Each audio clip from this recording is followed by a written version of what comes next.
Thiago Talk Show. Bora trocar uma ideia então? A cada episódio, um convidado diferente. Thiago Talk Show. Agora sim começou mais um Thiago Talk Show. Pra quem está acompanhando aí no Facebook, pra quem tá acompanhando aí também na página do Thiago Talk Show, pode acompanhar aí os bastidores. Conecta, não conecta, manda link, não manda link. Gravação ao vivo é assim mesmo, e é um formato. E que bom que você tá assistindo aí, que bom que você está ouvindo também pelo podcast. Dá aqui um bom dia, uma boa tarde, uma boa noite para os nossos ouvintes do podcast. Palmas virtuais para vocês, é isso aí. Esse programa tá muito especial, mais uma gravação ao vivo com edição de vídeo. E pra você que tá ouvindo só no podcast, lógico que você tá ouvindo pós a gravação. Então já quero te convidar pra você ir lá no canal do YouTube, lá tem um link aqui na descrição do post. Você vai lá, né, e se inscreve no canal, deixa seu like, essas coisas que o YouTube gosta de fazer pra poder dizer que o canal é importante, tá? Então você vai lá, deixa o seu comentário, tá bom? Assiste por lá, veja todo esse cenário que doido que a gente tá fazendo aqui. Vê aqui a minha tela, aqui que boniteza, que onde eu faço toda a monitoração, toda a sonoplastia, todas as partes mágicas que você vê no programa. Então vai lá no YouTube e assiste lá depois, tá bom? Esse programa também foi exibido ao vivo, em live, lá pelo meu perfil no Facebook, tá bom? Então se você não me adiciona lá, eu, Thiago Augusto, só procurar no Facebook o que você acha, ou também na página Thiago Talk Show, que é a página do Facebook no nosso podcast. Se você é fã de página no Facebook, vai lá, acompanha todas as postagens, tem todos os podcasts, todas as coisas que a gente inventa por aqui, aparece lá na pasta do Facebook, tá bom? Pra você que tá ao vivo e quiser mandar um recado pra gente, faça isso através do chat do YouTube ou também através dos comentários. E eu prometo que eu vou tentar monitorar 3 computadores aqui ao mesmo tempo. Eu vou tentar mandar a sua pergunta no ar, porque a nossa convidada, ela já está aqui nos nossos estúdios virtuais. Pra você que tá assistindo, você não está vendo ela ainda, porque eu fiz um esqueminha muito legal pra que esse bate-papo fique parecendo televisão. A gente não tem dinheiro, mas a gente inventa muita coisa. Então agora, sem mais delongas, eu vou chamar ela, que já está aqui na sala. Deixa eu ver, aqui, sei lá, ela tá aqui nos ambientes virtuais da nossa internet. Pastora Miriam Frois, virando aqui, entrando na nossa sala. Aê, agora ela chegou. Palmas pra ela! Seja bem-vinda, pastora Miriam Frois, ao Thiago Talk Show. Olá, todo mundo, bom dia, graça e paz para todos. Muito obrigada. Amém, seja muito bem-vinda, viu? Eu espero que seja um bate-papo muito proveitoso, muito produtivo. Eu sei que Deus fez uma coisa muito grande na sua vida e é por isso que a jovenzinha está aqui. E eu já quero começar. Antes de a gente começar o nosso bate-papo, deixa eu dar só 2 recados, tá? É rapidinho, pra você que tá assistindo, a gente tem que pagar as contas. Então, pra você que é marqueteiro, você que cuida das redes espaciais da sua igreja, precisa fazer um curso de marketing digital pra ajudar a sua igreja aí a se movimentar, se localizar nas redes sociais. Eu vou deixar um link depois lá no post no site, aqui também nessa edição do vídeo no YouTube e no Facebook, o link do curso da ChurchCon, que é marketing digital para igrejas, tá? Então você vai poder ajudar a sua igreja aí no ministério. O curso tá bacana. O cara que montou esse curso, que dá aula nesse curso, é o Rodrigo Mota. Esteve aqui no Thiago Talk Show, primeiro programa, ele esteve com a gente aqui. Então você vai poder conhecer um pouco do projeto dele lá no primeiro episódio desse podcast, onde a gente falou sobre marketing digital, igreja online, transmissão de culto, rede social para a igreja. Se você sabe que precisa dar um upgrade nas redes sociais da sua igreja, vai lá e faça o curso do Rodrigo Mota. O link eu vou deixar na descrição aqui do podcast, no vídeo, no Facebook. Se eu não deixei, vai lá no perfil do Instagram, Thiago Talk Show, vai lá e me cobre esse link que eu te mando depois. Fechou? É isso aí. Pastora Miriam Frois, sem mais delongas, eu vou até trocar a trilha agora. Baixão tocando. Pra você que tá assistindo, as redes sociais estão aparecendo aqui embaixo na Lower Third. Então segue lá a pastora Miriam Frois, segue lá o Thiago Talk Show e me segue também nas redes espaciais pra gente trocar uma ideia. Porque essa jovenzinha que está aqui do meu lado na janela, está aqui do meu lado. Ela tem um testemunho muito, muito forte e eu a conheci através do meu pai. Um beijo pro meu pai. Beijo, pai, te amo. E é por isso que a vossa senhoria está aqui. Eu queria já começar, pastora, com uma... Antes, deixa eu dar um release aqui, lógico, né, da pastora, porque senão eu começar já assim, não dá. A pastora Miriam Frois, ela é pastora da igreja Manancial, Palavra Viva. Onde que fica, pastora, a sua igreja? Fica na cidade de Lins. Interior de São Paulo, né? Interior de São Paulo. É que a gente tá aqui na internet, fica tudo muito próximo, né? A gente esquece que tem outros países, outras galáxias, fica tudo muito próximo. E me fala um pouquinho de como que tá a igreja hoje, como é que é a igreja, tal. Fala um pouquinho da igreja para depois a gente entrar nas polêmicas. Nossa igreja, ela tem, acho que uns 5, 6 anos o meu pastor tem um ministério já há muitos anos, mas como igreja, uns 5, 6 anos. Entendi. Talvez uns 7, 8 anos. E eu estou com eles há 5 anos. E é uma igreja pequena, simples, tentando se fortalecer a cada dia mais e tentando ser uma igreja, apesar da simplicidade, do pouco dinheiro ou nada dinheiro para as coisas, a gente tenta fazer a diferença no lugar que a gente está, de acolhimento, evangelismo e transformação de vida, porque acho que isso é a base da igreja, né? Palavra, poder e amor, né? Exato. Amor, acolhimento, compreensão com o próximo, é isso que a gente tenta ser como igreja, como comunidade. E igreja é a gente também como templo vivo do Senhor, né? Eu acho que hoje a gente vive esse tempo de internet, a gente vive tanto a questão das redes sociais, das influências, a gente quer ser tudo menos igreja, né? A gente esquece de ser igreja, de ser comunidade, de ser um a um muitas vezes, né? E eu acho que isso faz toda uma diferença na hora de ser a igreja, né? Às vezes não é o rótulo, não é a placa, não é... ser a igreja, né? A gente não pode perder Cristo de vista, né? Exato. Aí você falou tudo. Não podemos perder Cristo de vista, embora muitas vezes isso acaba acontecendo, né? Mas enfim, faz parte, esse não é o tema. Meu Deus, puxou pro pai dele, meu Deus, agora eu tô vendo, igualzinho o pastor, não? O seu pai. Eu te avisei que... Claudinei. Inclusive, pra você que não ouviu o podcast que eu gravei com meu pai, ele, pra quem tá no YouTube, é o vídeo Deve anterior ser só a esse. Risada. Assiste, pastor, assiste, porque foi muito legal. Teve troca de roupa no meio do programa, teve piadas, teve histórias de criança que você acha que teve e não teve, tá muito engraçado. Ele é muito espirituoso e você foi na vibe dele. É de família.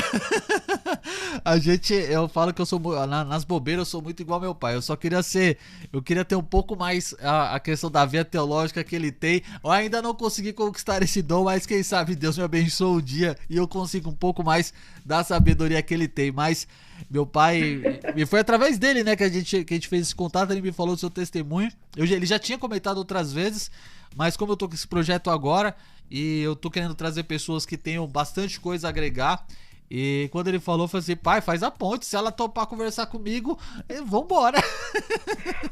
Queria te agradecer aqui nessa manhã, que você muito me alegrou. Muito obrigada pela jovem. Nossa, tô longe disso, mas tudo bem, tá valendo. Somos jovenzinhos, somos todos jovenzinhos, a gente tem que ter um espírito jovem. A Bíblia fala que temos que ser como crianças para entrar no reino do céu. E criança é tudo jovem, então vamos ser todos na jovens. Alma e no espírito eu tô, já no corpo já nem tanto. Mas aí a minha barba também me condena. A minha calvície me condena, que foi herança do meu pai. Mas eu tô muito feliz com essa conversa, com esse bate-papo. E eu já queria, pastor, entrar numa polêmica, porque eu acho o que Deus fez na sua vida é muito forte. E eu sei que vai e gera, né, muita coisa, muito debate, muita coisa em torno disso. E eu já quero começar com essa pergunta bombástica. Existe ex-gay, pastora? Conta essa história pra mim, por favor. Jesus, você está diante de uma. Você está entrevistando uma nesta manhã. Mas é verdade Existe, mesmo, sim, pastora? pelo menos eu sou ex-gay. E como é que é esse negócio de ex-gay? Como é que chegou a homossexualidade na sua vida? Porque hoje a gente tem uma era que a gente tem um debate, né, psicológico. Eu não sei os termos certos, tá, pessoal? Então, se eu falar qualquer coisa aqui, é porque eu não sei mesmo, então eu procurei me informar o máximo possível para não usar termos errados e tal. Mas É que senão você é processado. Exatamente. Então, eu não sei exatamente os termos certos. Então, eu vou tentar ser o mais correto possível, tá? Mas como que você descobriu a questão da homossexualidade na sua vida? Como é que isso começou, pra gente poder entender até o ponto que Cristo chegou na sua vida e fez uma mudança radical? Como é que despertou esse interesse em você? Na verdade, não foi um interesse, foi uma busca, né? Eu venho, assim, eu tive sentimentos de rejeição e abandono na infância por conta da separação dos meus pais. E aí, uma sucessiva de conflitos que, lendo meu livro depois, você entende tudo lá, mas assim, só para sintetizar. Sou filha de pais separados, sofri abandono da minha mãe, do meu pai, dos dois, ambos, porque a vida conflitosa deles refletiram sobre a minha vida. E porque também sofri uma sucessiva de abusos sexuais na infância. Então, eu tive uma infância, assim, nossa, terrível, terrível. Mas, mesmo assim, fui uma criança alegre, mesmo assim, fui uma criança peralta, de muita ação, fui uma menina que brinquei muito, mas dentro desse processo eu tinha um monte de conflitos internos que, meu Deus, que quando chegou na adolescência, aí eu fiquei, né, quando chega o adolescente, ele quer resposta para a vida dele, Sim. E eu já comecei a desenvolver sentimentos, já na infância eu comecei ter pequenos sentimentos dúbios, né? Eu gostava de um menino na escola, achava ele lindo, bonito, queria ele, namorar com ele, mas eu olhava para as meninas também, e aquilo começou a minha cabeça a ficar muito confusa, desde criança. Isso tinha quantos anos, e professora? Eu estou falando de 7 anos de idade, dos 7 anos em diante, que foi quando minha vida virou de cabeça para baixo. Caramba, bem novinha.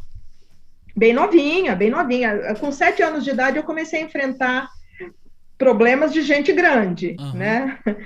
Mas, e aí na adolescência é que a coisa explodiu mesmo, porque aí eu queria identidade, né?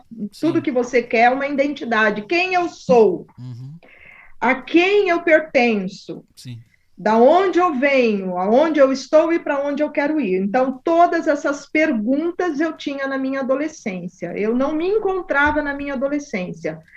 Mas eu tinha uma dor muito grande no coração, um vazio, um buraco na minha alma por tudo que na minha infância tinha ocorrido. Ausência de pai, ausência de mãe, abuso sexual, sentimento de desproteção, escassez de coisas materiais, enfim, uma sucessiva de problemas mesmo, né, emocionais, existenciais.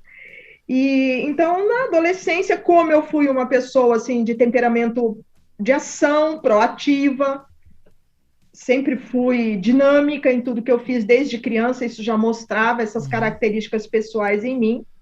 Aí chegou na adolescência, eu fui morar com a minha mãe em São Paulo, nos meus 13 para 14 anos. Aí, de lá, foi fácil achar o mundo gay. E havia já uma percepção na minha cabeça que eu queria, porque os sentimentos já eram fortes em mim, desejos, atrações, etc. e tal, por mulher. Sim. E com 14, com 15 anos, eu estava no centro de São Paulo, na noite gay, nos anos 80. Caramba. Frequentando o bairro do Bexiga. Caramba. Que naquela época, nos anos 80, o bairro do Bexiga era o auge, o apogeu da militância gay, da militância LGBT, né? Tinha o Ferros Bar, o famoso Ferros Bar, e comecei a frequentar. Tinha as boates mais famosas da época, Mustache, ali na Rua Augusta, Bug House. Ali eu caí naquele mundo com 15 anos, naquele mundo ali de Rua Augusta, baixo do Bexiga, 13 de Maio, Rua Santo Antônio, enfim. E aí eu não parei mais, a minha vida virou uma sucessiva de drogas, sexo e rock and roll. Ah, e bebida também, muita bebida. Sim. Nessa época ainda era um assunto muito difícil. Como é que era quando você estava nessa fase de supostas descobertas, que nem você falou? Como é que a família, como é que as pessoas estavam... É só pra gente poder entender o cenário daquela época, tá? Eu sou de 82, então boa parte de tudo que você passou aí na sua adolescência, Você estava nascendo. era uma criança, eu não tinha noção do como o mundo tava. Eu fui ter noção do mundo depois dos anos 90, né? Quando a gente já começa a ter 7, 8, 9 anos, então... como é que era a realidade para uma pessoa que começava a sentir atração por pessoas do mesmo sexo? Porque pelo que eu percebi no começo, quando você era bem novinho, ainda aos 7 anos, acontecia de você olhar para um garoto e para uma garota e sentir a mesma coisa, né? Praticamente, né? Mas isso ocorreu depois que eu fui abusada, né? Depois do abuso que todos esses conflitos de sentimento começou a ocorrer comigo. Entendi. Né? Assim, nos anos 80, era que confortável ficar dentro do armário, né? Porque nós tínhamos uma vida de segunda a sexta-feira de trabalho, das 8 às 18, ia para a empresa e depois saía do trabalho e ia para os happy hour, né? Para as boates, para os barzinhos, os locais de encontro, os point de encontro, né? Sim. Então, a gente era grupos, núcleo. Então, tinha o núcleo dos héteros, tinha o núcleo dos gays, né, da galera, das meninas, dos meninos, dos gays homens, dos gays mulheres. Sim. Na verdade, tudo isso é muito subdividido, né? Parece que não, mas tem divisões, inclusive dentro da comunidade gay, tem os de um jeito, outros de outro jeito, tem tudo isso. Sim. E assim, a gente... Era interessante, era gostoso, não vou dizer que era ruim, não, era muito legal. Eu fiz amizades maravilhosas, que tem algumas eu preservo até hoje na minha vida. Eu fiz amigos preciosos que foram verdadeiros irmãos na minha vida, que eu conheci na noite, que eu conheci nas boates, que eu conheci às 4 da manhã bebendo num bar qualquer da vida, entendeu? Então, assim, você encontra pessoas muito incríveis e maravilhosas na noite, né? Sim. Mas eu estava em busca, na verdade, como muitos ali estavam buscando sufocar o vazio da alma, a dor do coração, o sentimento de rejeição, o abandono, e aí você entra na na noite, e vai beber com os amigos, e vai curtir a vida, e de uma certa forma eu anestesiava minha dor, meu vazio, meu buraco, né?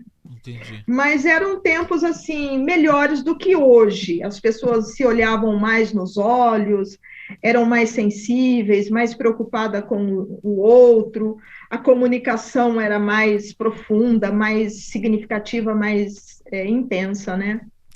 Eram tempos muito bons. Eu acho que nesse sentido da comunicação que você falou, acho que tudo era mais... Era mais palpável, né? Tudo era mais olho no olho, a conversa. Tinha mais romance, né? Sim. Tinha uma sensibilidade no ar. Nós vivíamos no início dos anos 80, o fim de uma era ditadura, mas que eu não vi essa ditadura, porque eu fiz tudo o que eu quis fazer e não tinha repressão nenhuma. Não vivi preconceito, vivi alguns preconceitos, sim, mas muito pouco, porque eu só andava no mundo gay, né? Eu só andava no núcleo. Sim. Eu só andava dentro da roda de gays, né? Então, não sofria preconceito nem nada, todo mundo gostava de todo mundo, aceitava todo mundo. Porque, na verdade, é o seguinte, na noite, estou citando a noite paulistana, que foi nela que eu vivi. Sim. A hora que você cai na noite ali, tudo é válido. Ninguém vai contestar você no que você faz, no que você deixa de fazer. Essa é a verdade, né? Porque todos têm o mesmo interesse, talvez em busca de um mesmo propósito em comum, né?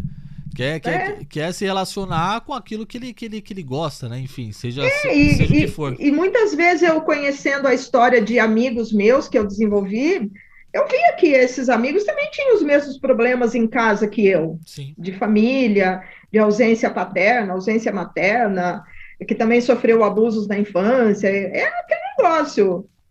eu tô aqui em busca, você também está em busca, então vamos buscar junto aí, vamos tentar achar a felicidade, que é o que a gente fazia, né? Entendi. A palavra gay já quer dizer feliz, né? Sim, sim. Feliz. Então, chega a ser um paradoxo, né? Porque se o pessoal já. É, Às vezes você vê a palavra gay em filmes americanos e tá realmente traduzindo um momento de felicidade.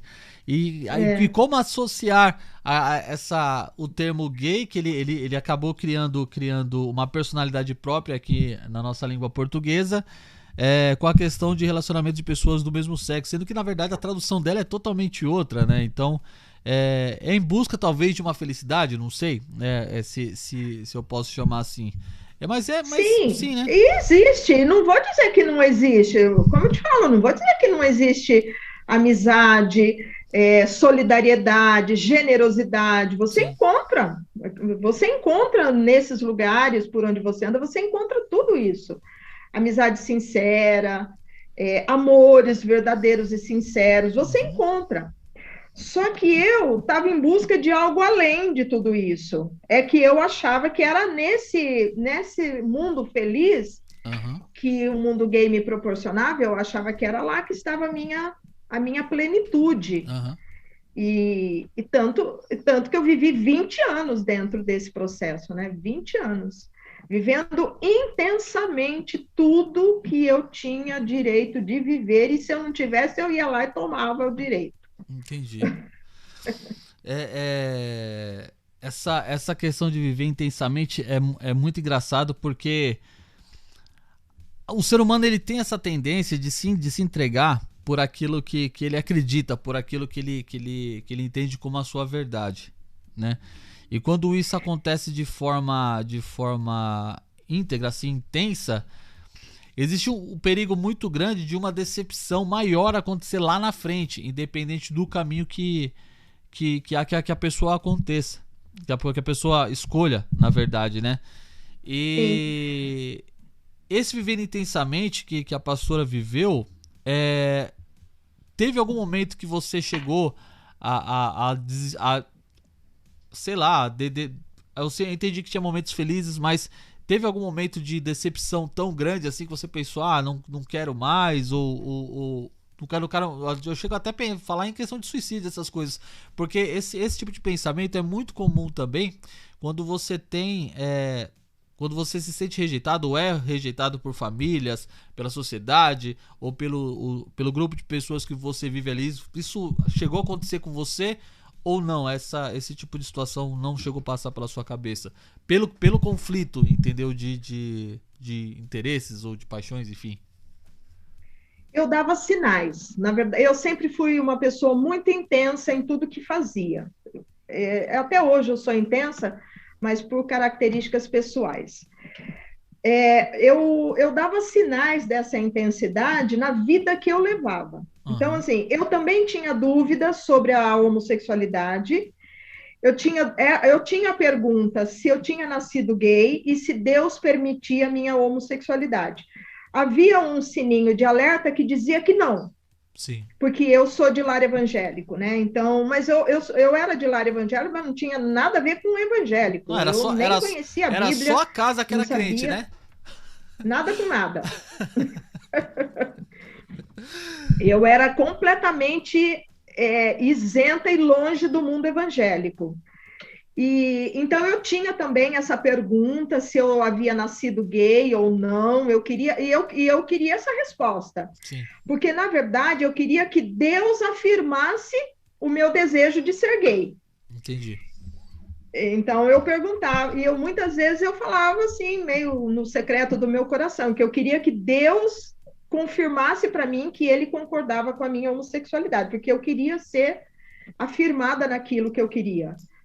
E eu, por outro lado, eu também tinha a pergunta, mas no fundo, eu nasci gay, eu sou Entendi. gay, eu não sou. E quando eu também olhava um casal heterossexual diante de mim, que eu via amor, carinho entre eles, eu ficava questionando aquilo. E Sim. eu falava, puxa vida, eu queria ser assim também. Assim, eu tinha muitas perguntas. E Sim. essa de eu nasci gay, eu sou gay, Deus aceita a minha homossexualidade, também permeou a minha cabeça por muitos anos. Entendi. A gente cai numa questão que é... A pergunta não é se Deus me ama. A pergunta é se Deus me aceita como sou. São duas perguntas diferentes. Eu nem entendia sobre amor de Deus, né? Eu nem sabia que existia amor de Deus. Sim. Mas eu queria ser aceita por essa superioridade divina, né? Por esse ser divino que estava acima de mim, acima de tudo, se ele aceitava aquela minha condição de vida. E voltando um pouquinho para trás na sua pergunta, eu dava sinais dessa intensidade, dessa busca, quando eu bebia muito e eu fazia coisas assim, às vezes eu ficava meio enlouquecida, meio inebriada, eu brigava muito, eu tinha uma raiva dos homens, né? Porque na infância eles abusaram de mim. Sim. Eu tinha essa raiva deles, mas era embutida, né? Eu não tinha consciência que eu tinha raiva. Era inconsciente, mas eu tinha uma raiva muito grande. Então, quando eu bebia, eu acabava, assim, externando a minha raiva e fazendo as diversas loucuras. Eu andava de moto bêbada pela cidade. Eu só não morri porque Deus tinha uma grande missão comigo, porque eu andava bêbada nas madrugadas de São Paulo. Muitas vezes eu parava no farol vermelho, assim, e eu ia tombando, assim, com a moto, tombando, e tombava, porque eu não tinha força nem para segurar a moto. Então, eu vivia uma vida frenética, em busca de respostas.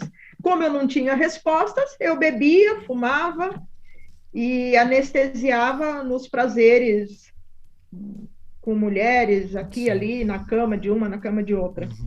Então, era assim a minha vida. Inclusive, para quem está assistindo, eu tinha feito uma primeira postagem dessa gravação ao vivo, com todas as descrições, com todos os links, mas se perdeu. Mas para você que está assistindo depois que a gravação foi ao vivo, não tem problema, porque depois eu vou colocar tudo de novo, inclusive o canal no YouTube que a pastora tem, que tem um vídeo lá muito legal, onde você fez uma timeline com algumas fotos, né? Exatamente desse período da sua que você, inclusive, até umas fotos com umas motos lá invocadas, viu? Eu já imaginei a pastora puxando um grau. Era 125. Mas eu não mando, pra mim, moto é tudo moto. Eu sou a pastora puxando um grau assim.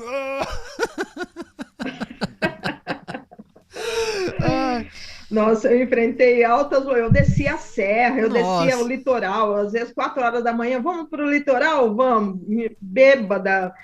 Depois de sair da boate, pegava a Serra da Anchieta, imigrante de Como é que mantém o equilíbrio, pastor? Só Jesus na causa para dar conta de mim. Você consegue explicar como é que você conseguia manter o equilíbrio, chapada, pilotando uma moto descendo a serra? Não dá? Algum anjo devia dirigir ela para mim. Dava trabalho pros anjos. Opa, peraí, segura aqui, ó. Nossa, quantas vezes eu chegava às 7 horas da manhã em casa, eu enfiando a porta pro lado de fora e minha mãe pro lado de dentro saindo pro trabalho, às 7 horas da manhã e eu chegando. Jesus. E a gente trocando assim, oi mãe, ela, oi, né? Sabe aquela coisa? Ela boa saindo noite, pra trabalhar mãe, bom e eu dia. chegando da farra. Acontece. Faz parte de todo o processo. Mas você falou que você já nasceu num lar evangélico, passou por todo esse processo difícil que você passou, infância, adolescência, a vida adulta. Como porque e quando... meus pais se separaram, né? Então, assim, a raiz, os conceitos e preceitos cristãos, ele sempre caminhou no seio familiar, permaneceu, né? Ali. Mesmo que eu estivesse ali no meio desviada, mas na mesa do café, na mesa da janta, do almoço, você está ouvindo aqueles preceitos e conceitos e valores bíblicos. Entendi. Aquilo vai, de alguma maneira, entrando dentro de você. Legal. Mas assim, meus pais se separaram e quando eles se separaram, o lar ruiu, né? Sim. E aí ficou destroçado, né? Então não teve nem como meu pai me proteger, nem como minha mãe me proteger. Entendi. Aí acabou acontecendo tantas coisas. E como é que Jesus, vamos pensar assim, como é que Jesus retorna para sua vida, porque já no início ele estava lá, né? Meio que né, ali, meio de ladinho ali, só no almoço, só no café da manhã, né, só em alguns momentos assim esporádicos. Como é que Jesus então ele volta e entra de verdade na sua vida? Como é que foi esse encontro com Jesus? Que essa é a grande razão desse podcast, desse talk show existir, é saber como é que Jesus entrou na vida das pessoas e as transformou. E você tem uma história assim muito grande e muito impactante, e eu quero saber como é que Jesus chegou na sua vida. Conta pra gente como é que foi esse processo. Eu tava numa roda de maconha, tava fumando umas maconha aí com umas amigas, e, e eu tava numa casa, e a dona da casa exercia uma outra religião que estava em contraponto com a minha crença.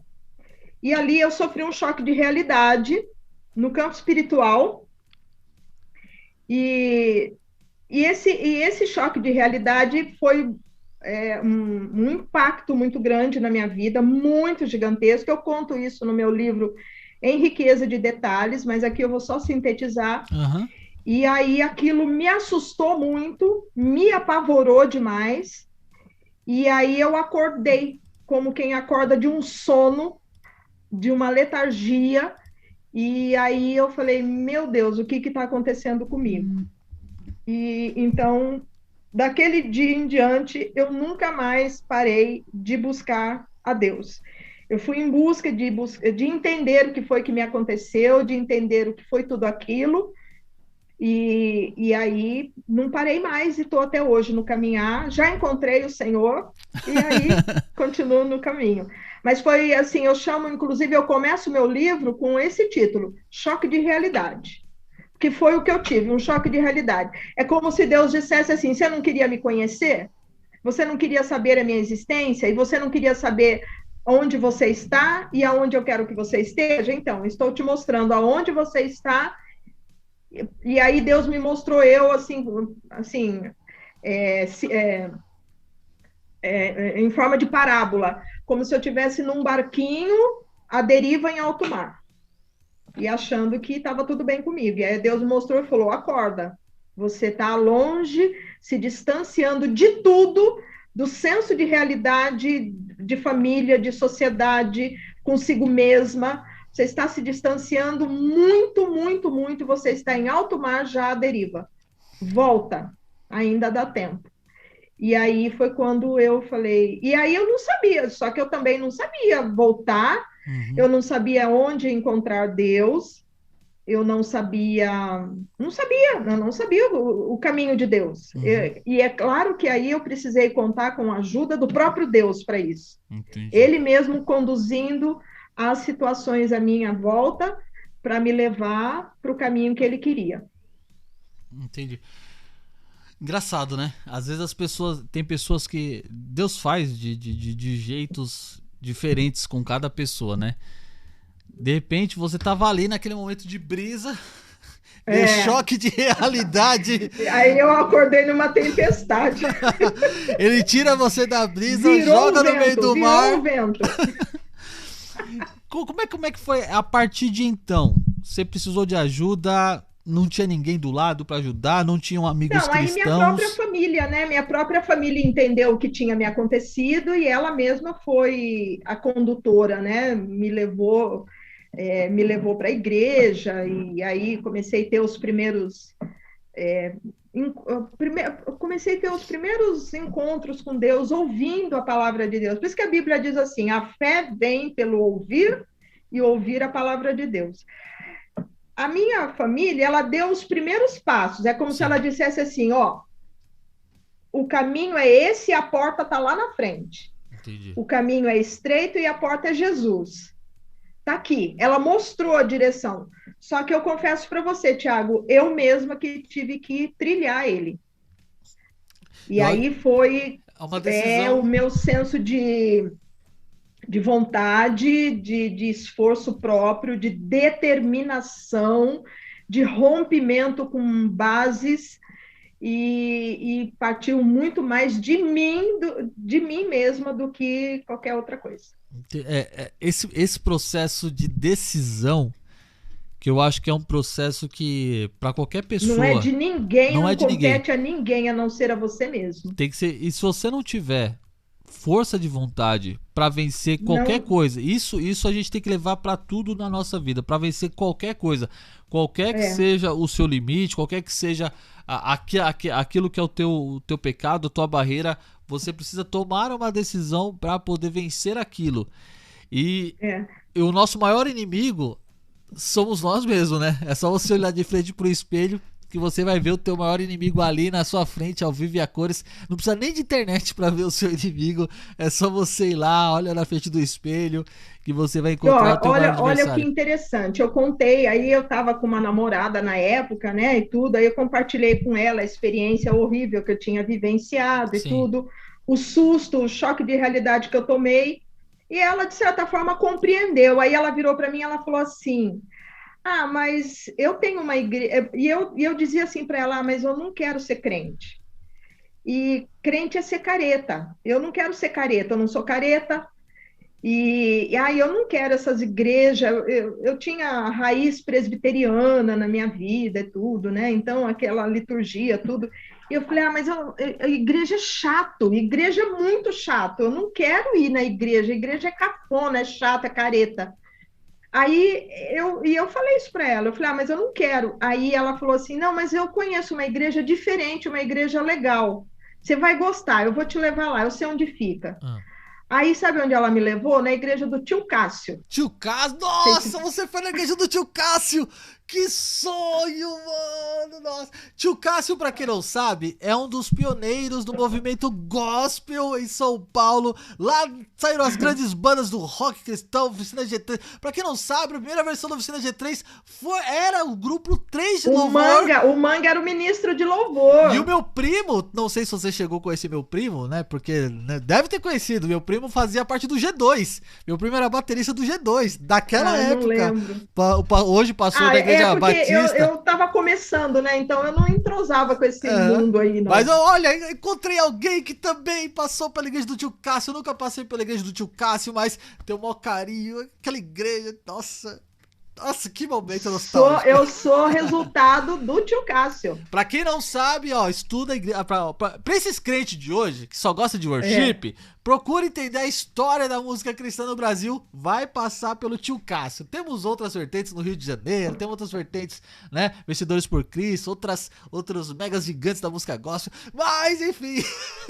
Desculpa essa minha exaltação, mas é que a igreja do tio Cássio tem grande história na música gospel. É demais. Mas continua, você chegou na igreja do tio Cássio. Nossa, a hora que eu cheguei, aquele monte de gente cabeluda, tatuada, cheio de piercing, bermudão, era uma casa, né? Pelo que eu sei. Eu falei, nossa, que maluco isso aqui.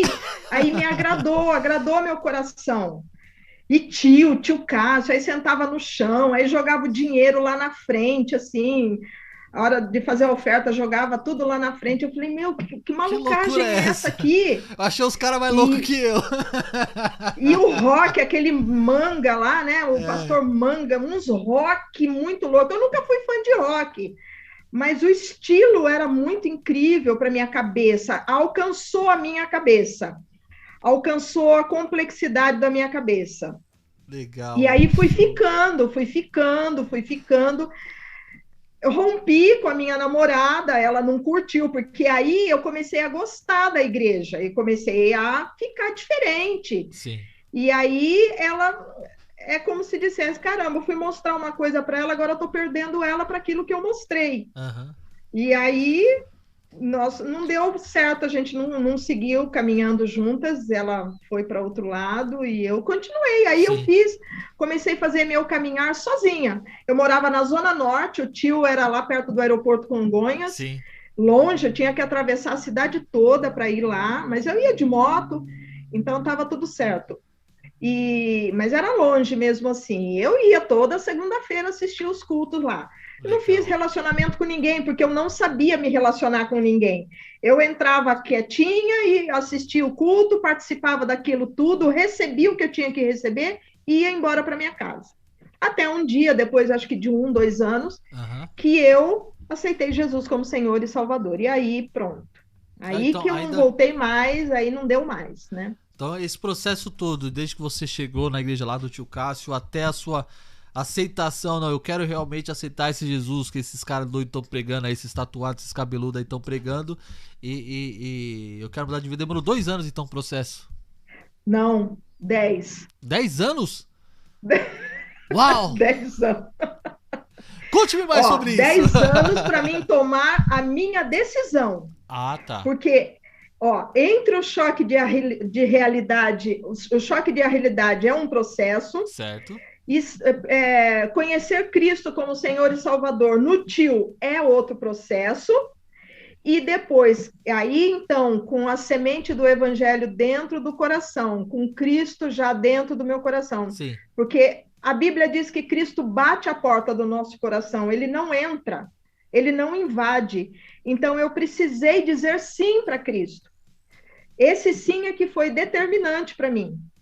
Enquanto eu não tinha dito esse sim para Cristo, eu tinha dúvidas, eu tinha conflitos existenciais, eu não sabia nem quem eu era. Depois que eu disse esse sim para Cristo, eu tive um outro processo comigo mesma. Meus olhos abriram-se e eu comecei a enxergar a mim mesma e o mundo de forma diferente.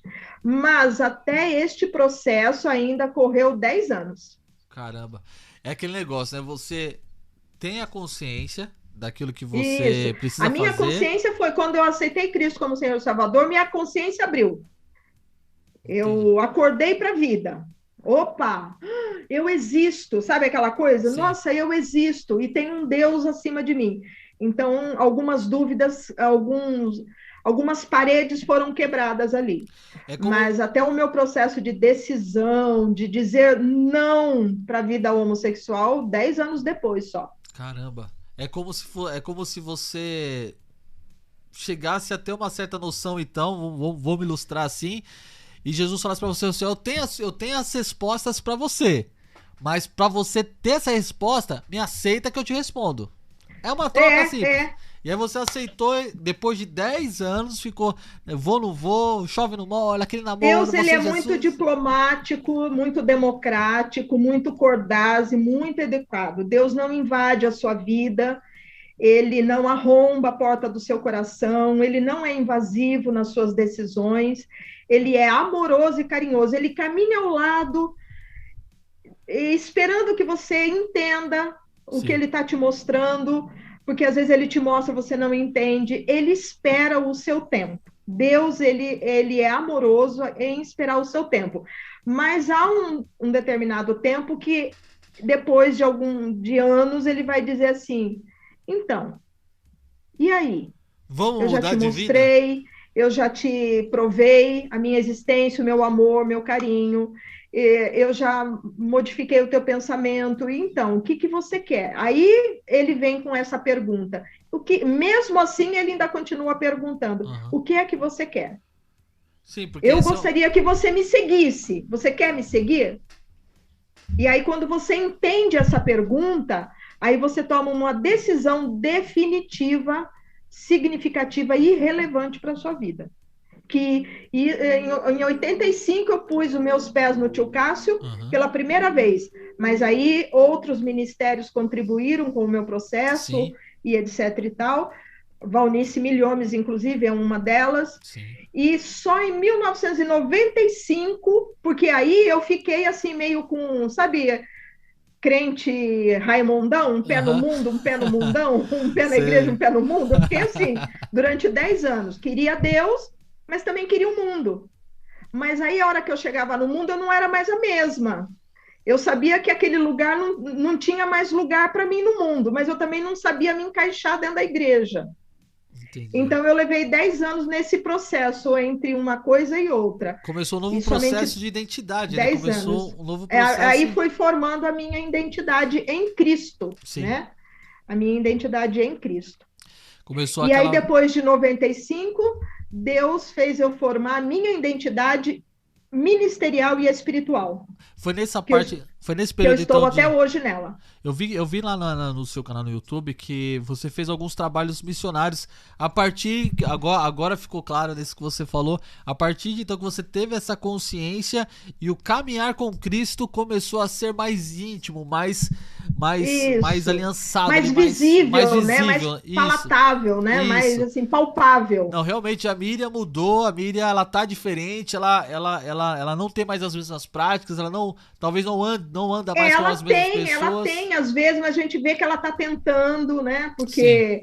E eu tive também que. Muita gente duvidou também. Família, amigos, Aham. duvidava também do meu querer, duvidava do meu querer de mudança. Sim. E eu também não tinha muita resposta significativa para dar, né? O tempo é que ia provar isso. Na É o verdade, tempo. você Algumas precisava, né? coisas é o tempo. Você precisava também ter essas respostas, né? Eu O que também fosse precisava, porque eu importante. também não tinha elas, né? Aham. E aí, como é que foi essa passagem? A Miriam se converteu, a Miriam já sabe o que ela quer. Como é que foi a entrada no ministério? Eu vi que você fez missões, você fez um monte de coisa. Como é que foi esse processo até você chegar então no pastorado? Como é que foi essa transformação radical de rotina na sua vida? Foi a partir de uma namorada também que eu tive. Ela foi, assim, eu entrei numa relação rápida de 6 meses com essa moça, mas foi uma relação kamikaze, assim, Ah, nossa, destruiu minha vida moralmente, espiritualmente, financeiramente, destroçou comigo, assim, me picou, me fez picadinho. Ali eu dei um basta, eu falei, não, chega, chega, chega, a vida gay não tem mais lugar para mim, aham. eu não me enquadro mais nessa vida, não quero mais essa vida. Freud tem uma frase, uma citação que diz assim: quando a dor de querer mudar Ah, for maior que a própria mudança, então a pessoa muda. Uma citação de Freud, é mais ou menos isso que ele quer dizer. Assim, eu meio que senti raiva de mim mesma. Eu precisei passar pelo processo de raiva de mim. aham. Aí eu já não tinha mais raiva de ninguém, eu tinha raiva de mim mesma, de ter sido tola, de ter sido tão vulnerável, tão ainda vulnerável, inconstante nas minhas decisões. Então ali eu dei um basta, eu falei, não, chega, não tem mais lugar para mim no mundo gay, não dá para viver duas coisas, não dá para viver uma coisa e querer outra, Uhum. ou vice-versa. E eu falei, não, chega, chega, eu vou dar um basta. E aí eu disse, em 1995, dia 12 de outubro, eu disse, não, não quero mais a vida gay. E aí tomei decisões definitivas. 8 meses depois eu já estava fazendo missões no Paraguai, através de um curso de treinamento. Legal. E lá em Assunção, debaixo de uma mangueira, uma menina dentro daquele curso de treinamento se aproximou de mim, disse que sonhou comigo e que isso e Ah, aquilo, me constrangeu com esse negócio aí, dizendo que. Aí eu falei, mas você é gay? Ela falou, não, eu não sou gay. Eu falei, por que que você está aí sentindo essas coisas comigo e tal? sim, Aí ela falou assim, não sei também, eu sou confusa, eu nunca tive experiência, mas eu também tenho vontade de ter e tal. Eu não sim, sabia dar resposta para ela de nada, sim, porque nem eu mesma sabia acerca da, né, eu não sabia ainda, eu estava em sim. processo de restauração e transformação. E aí despedi ela, falei, compartilha isso com a líder do grupo, porque é ético, né? Você está Sim. passando aí por uma luta e uma luta emocional, então você tem que compartilhar, levar isso para o líder do grupo. E eu orientei ela a fazer isso. Aí depois, debaixo daquela mangueira, eu chorei, fui chorar muito, chorei profundamente para Deus. E aí eu falei assim, Deus, quer saber? Isso não me larga, isso não, aonde eu vou, isso vai me perseguir. Aham. Aonde eu vou enfrentar um problema. No mínimo, ela sacou o meu passado, sacou o meu jeito e tal, etc e tal. E eu chorei ali, nossa, copiosamente. Eu falei, vou ter que viver com esse estigma. Como lidar com isso, né? E como lidar com isso? E aí eu sondei meu coração, eu falei, mas Senhor, eu tô aqui no grupo com essas pessoas, o coração tão limpo, tão singelo, tão, nossa, eu não olhei para nenhuma mulher com desejo, nem com malícia, nem com lascívia. Meu coração tá limpo. Por que que essa menina veio encanar comigo e tal? E aí o Espírito Santo, pela primeira vez, ele interage comigo sozinho, eu e ele. Eu senti a voz do Senhor falando comigo de forma forte, determinante. Eu sabia que era Deus falando comigo. E ele disse: filha, eu te chamei para um grande ministério dentro da minha casa, dentro da minha igreja, porque a minha igreja está cheia de meninas e mulheres como essa moça. E a causa não veio de você, veio dela mesma, ela que tem predisposição para a homossexualidade. E que, por acaso, sabe, ali houve uma aposta inimiga contra você, e no sentido de você se sensibilizar e ficar mais vulnerável. Sim. E aí Deus falou assim: eu te chamei para você, através da sua vida e da sua transformação, ajudar outros dentro da minha casa. E aquilo foi tão forte, eu entendi uma missão de Deus para minha vida, uma missão. E eu estou nela até hoje. Muito bom, muito bom. Eu gosto de ouvir essas histórias de como Deus realmente transforma, porque eu entendi agora que a gente chegou no ponto que realmente a transformação que Deus precisava fazer, o processo de conversão, talvez teria finalizado, porque a nossa conversão ela é diária, né? Nós precisamos todos os dias nos rendermos aos pés do Senhor ali. Mas ali foi a virada de chave. Não, realmente aqui eu entendi. Eu entendo que as minhas fraquezas como ser humano, ela pode permanecer, mas o que muda é a minha postura, e agora eu sei quem eu sou em Cristo. E a partir de agora eu entendi qual é o chamado da minha vida. E eu entendi o propósito, né? Quando você entende o propósito de vida, exato, o propósito fica maior que você. E o propósito, ele supera qualquer obstáculo que eu vejo ao longo desses últimos 25 anos da minha vida, todos os obstáculos que eu consegui superar, né? Então, o propósito, ele fica maior que tudo, ele é algo profético, é algo assim absurdo. É maior que a nossa própria vida, você não consegue ter dimensão dele. Então, todo cristão, depois que encontra Cristo no coração, precisa encontrar seu propósito de vida. Enquanto você não encontra o seu propósito de vida com Cristo, você fica aí batendo lata porque você não sabe quem você é. Precisamos, né? Saber quem nós somos e quem nós somos em Primeiro Cristo, é o mais importante. Primeiro você precisa se né? encontrar como filha, como eu me encontrei lá no Tio, quando eu entreguei meu coração a Cristo, eu me coloquei debaixo da paternidade do Senhor. Então, ali eu me encontrei como filha. Aí, 10 anos depois, quando eu tomo decisões definitivas e que Deus percebe que é efetiva as minhas decisões, é como se Deus dissesse assim: eu preciso dar propósitos para ela, para que esses propósitos sejam a plataforma de vida cristã daqui para frente. E aí Deus me deu o propósito. Então, aí eu encontrei quem eu sou em Cristo Jesus, né? Maravilha. Foi a partir daí, então, que começou o movimento Ex-Gays do Brasil? Foi a partir daí? Como é que começou? Como é que começou isso? Eu sei que você tem esse projeto, né? Eu sei que a partir daí, então, a gente passou por uma escala de crescimento ministerialmente, espiritualmente falando. Sim. Né? Só para eu poder entender, assim, numa escala de linha de tempo, desse seu momento, desse projeto missionário que você participou, que aconteceu tudo isso, que você entendeu realmente o teu chamado, o teu propósito ali, até o pastorado, demorou quanto tempo mais ou menos? Foi tudo, olha, é tão intenso, esses dias eu fiz um PowerPoint contando meus últimos 25 anos de vida. Meu Deus, eu não parei um ano sequer, eu não tive um ano de trégua, de descanso. Foi exaustivo, mas foi muito produtivo, porque em 95, eu virei as costas para o mundo e tomei decisões de pisar o pé na igreja e ficar e superar tudo que ela tinha para me oferecer. Sim. Em 97, eu já estava fazendo treinamento de missões no Paraguai. Em 98, eu entrei para o curso teológico e enfrentei 3 anos de curso de teologia. Uhum. Em 98 em diante, Deus me coloca dentro da junta diretiva do Êxodos Brasil, um ministério fora do Brasil, que ele já está até extinto, tadinho, já cumpriu a missão dele no Brasil e no mundo, que é o primeiro movimento ex-gay que nasceu nos Estados Unidos, Êxodos.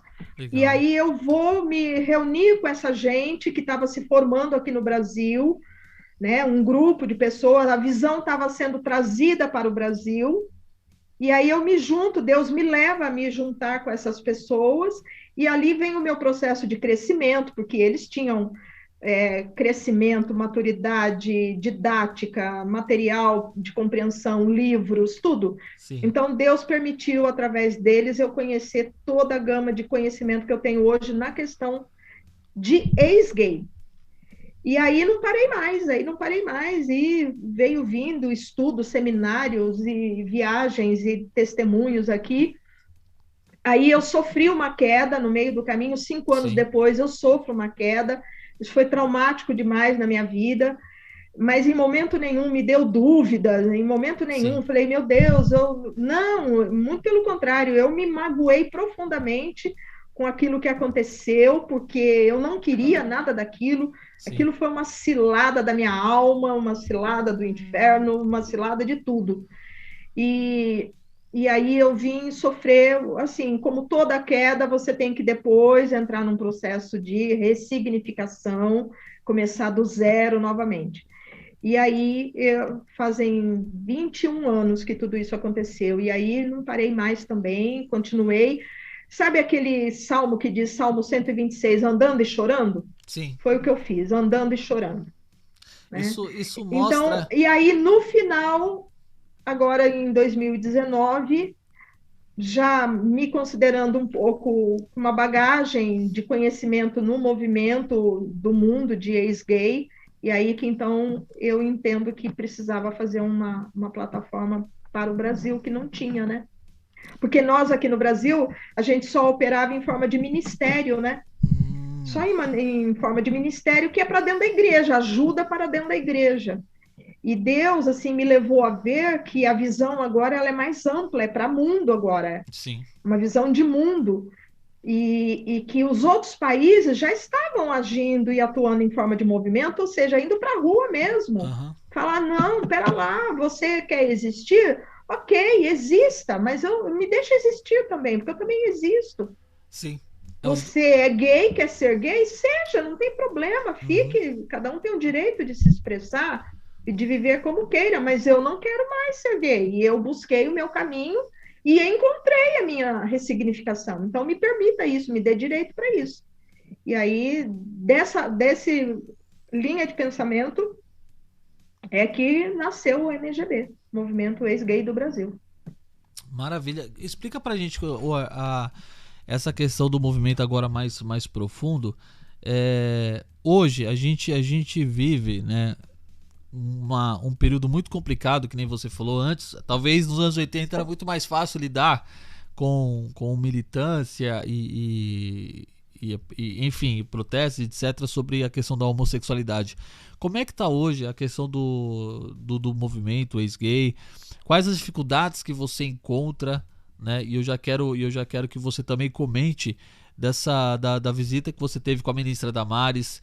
Por que você foi lá, né? Eu sei que tem muito a ver com essa necessidade de posição, né, de ser reconhecido como, não só como ministério congregacional, mas sim como, eu não sei se militância é a palavra certa, tá? Se não for, você me corrige, mas uma certa militância, ó, a pessoa, ela é gay, ela quer ter o direito dela de ser reconhecido como gay, ok, tá tudo certo, mas eu também não quero mais, eu decidi que, por mim, eu entendi que pra mim não quero mais viver assim, e eu quero ter o direito de dizer que eu não quero mais ser gay, eu quero ser um ex-gay, né? Enfim, explica pra gente. O apóstolo Paulo fala, tais foste alguns de vós, né? Ora, você foi uma coisa, você bebia, você roubava. Então, a Bíblia, a igreja, ela é cheia de ex-prostituta, ex-traficante, ex-drogado, ex-bêbado, ex-adúltero, ex-forniqueiro. A Bíblia é cheia a igreja é cheia desses ex. Sim. E não tem como fugir disso. Eu fui e não sou mais. Eu fui pecadora, continuo pecadora, mas hoje eu sou de Cristo. Hoje eu tenho uma nova vida. Eu tive uma vida velha, agora eu tenho uma vida nova. Espiritualmente, emocionalmente, eu sou uma nova pessoa. Mas voltando à sua pergunta. Então, na verdade é o seguinte, a minha observação ao longo dos 20 anos foi porque o cristão, ele não é militante. quando você estuda a palavra de Deus, você vê Jesus dizendo assim: sofre as aflições, tem de bom ânimo, eu venci o mundo. Você vê o apóstolo Paulo dizendo: olha, tudo sofri pela cruz de Cristo, tomei chibatada, apanhei, fui preso, fui isso, fui aquilo, abandonado, rejeitado, mas permaneci firme na minha carreira. Uhum. Então, o espírito do cristão, ele é resignado. E o sofrer para ele é honroso. Então, nós passamos os últimos 20 anos no Brasil, e eu estou dizendo em termos de Brasil, Sim. resignado na nossa luta, ou seja, é honroso para mim sofrer as aflições, sofrer ataques, rejeições, represália do mundo, da militância gay. Então, nós não lutamos, nós caminhamos em forma de ministérios de ajuda e etc. Entendi. E tal. Só que quando você analisa a evolução da militância LGBT ao longo de 20 anos, ela avançou muito com leis que só favorece ela e que só beneficia a causa deles. E aí eu falei, poxa, então se eles podem, e por que eu não posso? Então eu posso. Sim. E aí foi quando Deus disse, é claro que vocês podem. Vocês podem militar ou não militar, mas vocês podem lutar se vocês quiserem. Sim. Não precisa ser militante de punho cerrado, mas eu posso declarar a minha defesa. Apóstolo Paulo fez sua defesa da fé diante do rei Agripa no seu tempo. Sim. Então eu posso ir diante de uma autoridade, como nós fomos diante da ministra Damares, e dizer, ministra, se o Ministério dos Direitos Humanos aceita prostituta, gays, índio, idosos, tem lá acho que 16 nomenclaturas de classes sociais em que os direitos humanos no Brasil abraça. Certo. Eu falei, existe uma classe sofredora aí, sufocada, inclusive pelas leis que são julgadas e promulgadas em Brasília, favorecendo só a classe da militância. Então, eu tenho o direito de exercer minha liberdade de expressão religiosa. Então, Sim. Foi aí que, querendo abrir, e outra coisa, nós éramos confundidos, a nossa luta, com a luta dos psicólogos, né? Sim. E, na verdade, não foi a psicologia que me ajudou em nada, não. A psicologia só deu nome à minha dor. Entendi. Quando eu li um livro, o outro esclareceu um conflito, ou outro no sentido de me dar clareza ao meu conflito, mas ela não resolveu o meu problema. Quem resolveu foi Cristo. Foi através da minha fé em Cristo. Então, eu falei, e a gente fica militando na trincheira dos psicólogos, a gente tem que lutar nas trincheiras próprias. E aí Sim. Foi quando eu abri essa trincheira, não de luta, não de guerra, mas uma trincheira de defesa, Sim. na verdade, uma trincheira de defesa contra toda a militância e toda a lei que vem contra nós. E exercendo o meu direito de liberdade de expressão, que nasceu o MGB, e falei, vamos abrir essa plataforma aí, vamos lutar. E o ex-gay, ele ainda não tem muita consciência disso. Ele não sabe ainda muito dessa visão. Ela vai levar uns anos para eles entenderem, porque eles ainda militam com os conceitos psicológicos na cabeça deles, até os termos que eles usam ainda são termos da psicologia, egodistonia, AMS, atração pelo mesmo sexo, egodistonia, que é o código lá do manual de psicologia. Uhum. Então, ele só sabia lutar com essas armas. Eu falei, gente, quem que tirou você da homossexualidade? Foi Cristo. Então, luta com a palavra de Deus e Sim. luta por Cristo. E aí eu abri essa trincheira e fiz essa plataforma, essa base de luta pela liberdade de expressão religiosa no Brasil, que era muito necessária. Isso, inclusive, no ano de 2019, quando a lei de homofobia foi inserida, não nasceu uma lei nova.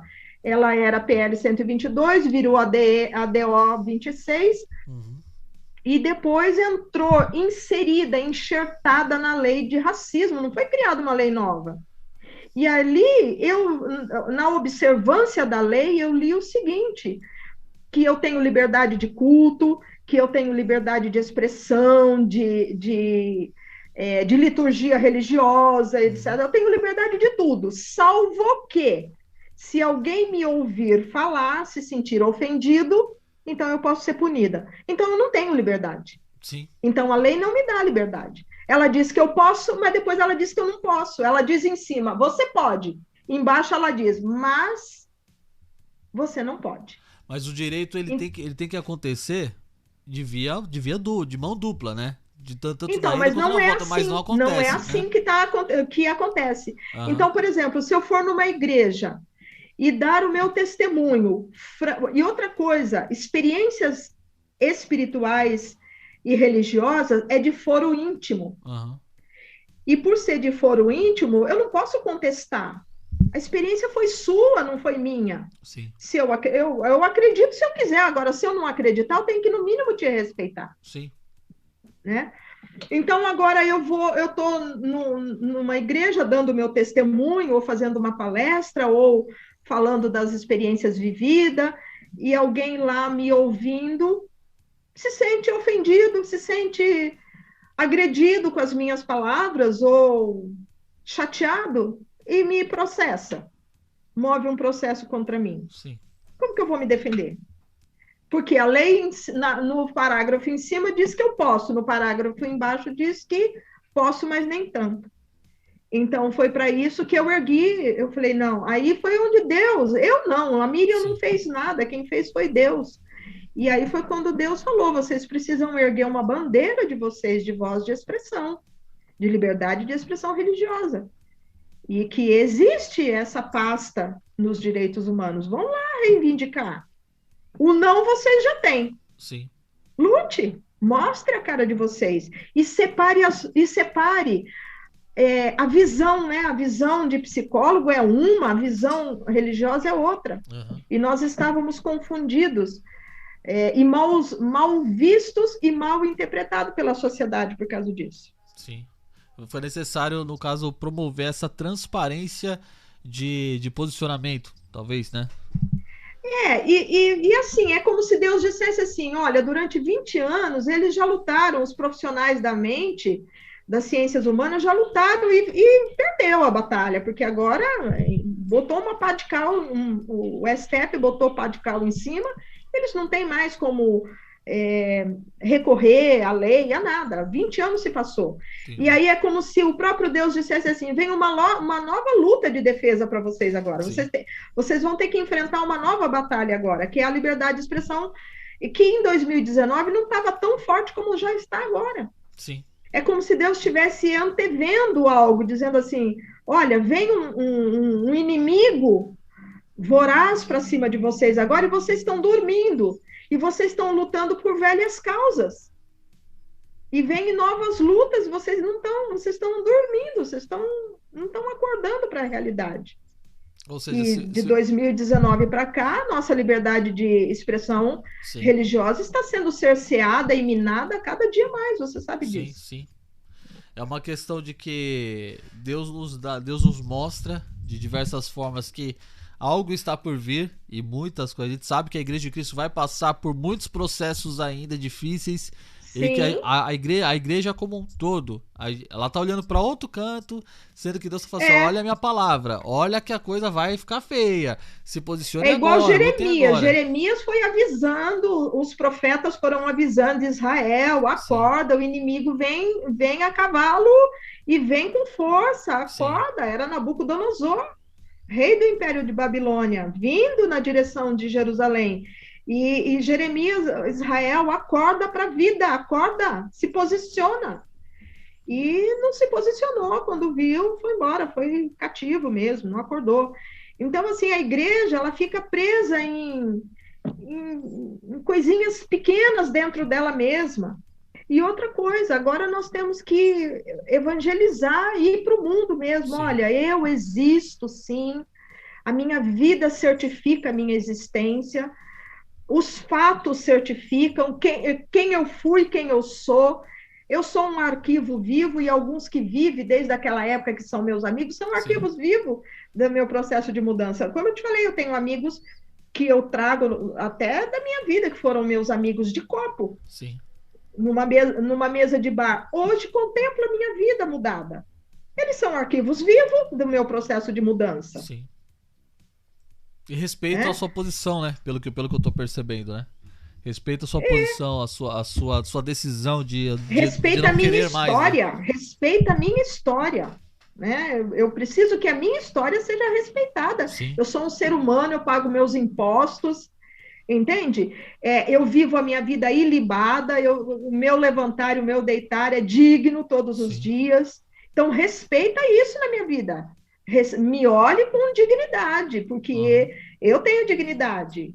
Eu não sou mais aquela mundana, bêbada e drogada que eu vivi. Eu transformei a minha vida em algo produtivo, em algo melhor que tudo aquilo que eu vivia.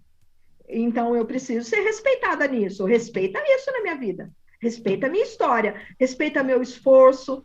Respeita as minhas decisões, as minhas determinações de vida. Sim. Respeita então, eu acho que é isso que nós precisamos lutar, pelo menos nesse sentido. Não é ficar se degladiando com ninguém, não. Porque o cristão não tem essa premissa no coração. Sim. É como eu falei, o cristão ele é resignado, ele gosta. Sofrer para o cristão é honroso. Biblicamente falando, o sofrimento para o cristão é honra. Sofre as aflições, diz a palavra. Ok, eu sofro, mas então me dá o direito, pelo menos, de sofrer. Sim. Né? Me dá o direito de sofrer, fazer minhas escolhas. E ao sofrer de forma correta, né? Tem gente que caça a luta que não precisa caçar. E a luta agora, que ele precisa lutar... do muro que eu vou te falar, não cai nem para um lado nem para o outro. Oh, misericórdia. Na verdade, ele já tá de um lado, né? Do lado errado, porque tem aquela história de que tinha uma pessoa em cima do muro, né? E tinha o diabo de um lado e Deus do outro. E Deus falando, vem pra cá, vem pra cá. E o diabo só olhava assim e ria. E o cidadão em cima do muro, pô, tá lá Deus me chamando, né? Vem pra cá e você não vai fazer nada. Eu falei assim, não, pra quê? Se o muro que você tá é meu. Então, não tem pra onde conhecer. Você que tá ouvindo, você que tá assistindo. Se você tá em cima do muro, você continua do outro lado, irmão. Você tem que tomar uma decisão. Você tem que pular do muro. Tem que pular do muro. Não importa o lado, né? A decisão é tua. Mas escolha um lado, né? Se defina por um lado. Pastora Miriam, como é que está hoje a questão do movimento hoje? Como é que ele está estruturado? Como é que está o trabalho hoje atualmente? O que vocês estão fazendo? Quais são as ações para quem procura o movimento, que tem dúvida, que tem perguntas, que tem questões? Como é que o movimento abraça essas pessoas? Como é que vocês trabalham nesse sentido? Como eu te disse, nesses últimos 20 anos, nós... caminhamos em forma de ministérios de grupo de ajuda dentro das igrejas. Então, durante esses 20 anos, eu ajudei, eu não sei dizer a quantidade de pessoas, mas eu ajudei através de aconselhamento e alinhamento bíblico, ajudei muitas pessoas a encontrar seus caminhos e a sair do caminho da dúvida. Então, agora, o MGB, quando a gente foi lá em Brasília, eu, pelo menos, fui tão sem pretensão de nada, eu só queria ir lá falar. Sabe quando você só quer ir lá falar, ei, existo, ministra, eu posso existir? É só isso que eu queria ir lá falar. E aí deu esse boom pela mídia no Brasil inteiro, fomos achincalhados, fomos honrados de um lado, achincalhados do outro, mas a gente fez barulho. Sim. E esse barulho está dando resultado até hoje. Mas agora sim, a gente está em processo de reestruturação. Legal. Livros, agora nós temos que escrever livros, diversas literaturas em vários segmentos. Nós estamos no caminho disso. Eu larguei meu trabalho secularmente, porque não dá para você fazer tudo ao mesmo tempo. Eu continuo ajudando pessoas através de aconselhamento pelo WhatsApp. Nós formamos um grupo de diretoria, né, de 3 pessoas apenas no momento, para a gente poder se estruturar, prestar conta. Sim. Tá? Nós estamos em processo ainda de abrir nosso site lá, fazer nossas fundamentações, escrever missão, visão, valor, propósito, etc. e tal. Contar nossa história através de lá. Então, nós estamos em processo ainda. Como eu te falo, nós pulamos para uma plataforma sem nada. Sim. E agora nós estamos caminhando à medida que Deus vai dando oportunidade. Deus vai abrindo portas. Esses dias, uma televisão fora do Brasil nos convidou para dar um depoimento, uma televisão aqui do Brasil, eu dei uma entrevista, estou dando uma entrevista para o Tiago, outros têm vindo. Então, a gente está começando a ser conhecido e sedimentado, né? Sedimentar as nossas bases. Maravilha. É um trabalho de formiga, é um trabalho de base, de formar esse alicerce. Eu já não sou tão jovem assim, como eu te falei, eu já estou há 25 anos nessa caminhada de movimento de ex-gay. 25 anos, tá novinha, pode ir pá, isso mesmo. Mas assim, falando francamente, realisticamente, eu estou envelhecendo e eu preciso deixar essa plataforma e essa base para as futuras gerações. Um legado, né? Que estão crescendo, ouvindo nas escolas outras fundamentações. Sim. E nós precisamos deixar as fundamentações originais do movimento de Cristo. Antes do movimento MEGB, Movimento Ex-Gay do Brasil, nós não podemos esquecer do movimento dos apóstolos. Sim. Cristo ressuscitou. Cristo morreu, esteve entre nós, morreu na cruz, entregou sua vida por mim, por você, e ele ressuscitou e prometeu voltar. Essa é o movimento do Nazareno, é o movimento dos apóstolos. Sim. E nós estamos aqui hoje porque esse movimento está dando certo até hoje. O movimento do Nazareno, né? A seita dos nazarenos, né? Eles eram conhecidos como a seita do Nazareno. E o movimento deles era que Jesus ressuscitou. O Império Romano contestou e contesta até hoje essa inverdade, né? Dizendo que isso não é uma verdade, é uma ilusão daquela gente doida, que foram os apóstolos e os seguidores de Jesus. Mas é um movimento que está aí até hoje no nosso meio. Eu sou fruto desse movimento. Então, eu quero que, mesmo que a Miriam não esteja mais na Terra, o movimento do ex-gay caminhe, siga em frente, continuar, declarando Jesus Cristo como Senhor, como a nossa bandeira e como a possibilidade de saída da homossexualidade. Maravilha. Para quem quiser conhecer então esse projeto, tem um link aqui na página do Facebook, na descrição do vídeo. Para você que ouve no podcast também, tem o link aqui da página do Facebook para você poder conhecer esse trabalho. Se você conhece alguém que passa por conflito e tem interesse em conversar, já vai acessando o link aí, já manda para a pessoa, porque eu sei que vai ser benção e vai ter uma resposta ali. Se é a resposta que a pessoa quer, é ela que vai ter que decidir por si só, mas vai ter uma resposta ali. Pastora Miriam, eu queria te fazer... Cristo vem ao nosso encontro. Ele vem, quando você dá o passo em direção a ele, ele também dá um passo em direção a nós. Sim. Ele vem também ao nosso encontro. Existe uma resposta, né? Eu lembro do Manga, lá no Tio Cássio, cantava: Cristo é a resposta para o mundo atual. Eu amava aquele hino, eu amava. Era um hino, um rockão, assim, bem doidão naquela época, na batida lá deles. Bons tempos. Então, Cristo é a resposta para o mundo atual. Bons tempos de rock cristão, saudade. Você é roqueiro, né? Eu sou do rock e sou do rap. É o principal. Eu ouço de tudo. Por causa do rádio, então eu aprendi a ouvir um pouco de tudo. Então eu ouço um pouco de reggae e tal, mas se perguntar o que mais você gosta, é rock e é o rap. Não tem jeito. Eu sou aquele tipo de crente não tradicional. Graças a Deus, ao meu pai que me deu o primeiro disco do Resgate, me apresentou o Cats Barneia, né? O pessoal às vezes... Oi, Cats Barneia. Eu sou da oficina G3. Não, antes. Eu sou do Rebanhão, Gerd, Cats Barneia, Kadoshi. Aí a gente tá pegando de 89 em diante, porque esses caras mesmo, o Resgate também passou pelo Tio Cássio. É verdade. Então, mas porque quando eu tava no caminhar com Cristo, eu me deparei com essas bandas, né? Sim. Quando eu tava já no fim do mundo e já... pegando o rumo da eternidade, eu me deparei com essas bandas aí. E o mais legal disso tudo é que se você pegar esses caras que transformaram, que foram e são até hoje, né, usados por Deus nesse sentido, todos eles mantiveram a sua essência, mesmo com críticas, mesmo com loucura. Eu passo crítica até hoje, mesmo com meus brincos, minhas tatuagens. Mas você é crente? Sou, graças a Deus e nosso Senhor Jesus Cristo. Porque, pessoal, cada um no seu quadrado, irmão. Deus me chamou assim, eu sou assim. Não é síndrome da Gabriela, mas Deus me quer assim, me usa assim. É no rádio, é doido, é dando risada, é com meus brincos. Eu não tô aqui pra convencer crente, eu tô aqui pra convencer as pessoas de que Cristo, ele é o Senhor e que ele vai voltar. Eu sou também bem despojada, eu ainda ando de moto. Visualmente, assim, a minha roupa é mais casual, né, que chama, mas eu sou mais despojada. Eu também. E eu tô já veinha, não vou dizer minha idade não, mas a minha mente é como se eu tivesse 20 anos. Topo tudo, vamos viajar, vamos pra cá, vamos, eu sou super jovem. A gente tem que marcar um encontro, vou falar com meu pai, de repente a gente vai até a Lins aí, quem sabe, e a gente faz um vídeo, faz um esquema e faz alguma coisa. Vamos juntar os jovens